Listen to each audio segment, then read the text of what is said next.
สบายดีทุกคนวันนี้มากินส้มกันนะส้มแซ่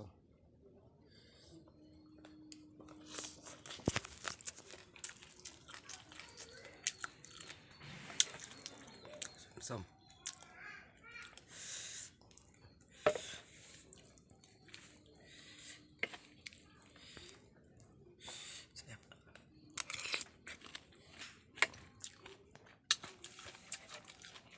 ทำเองส้มมะฮุง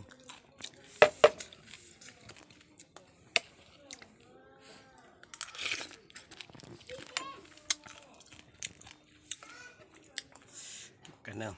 ใส่ส้มมะนาวมะกรอดมะฮุงมะทั่ว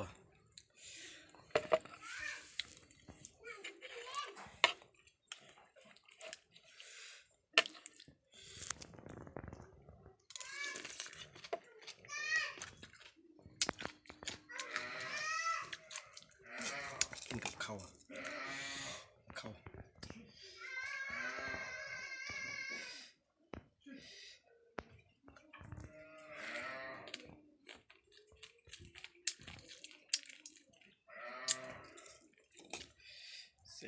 เสียบกินส้ม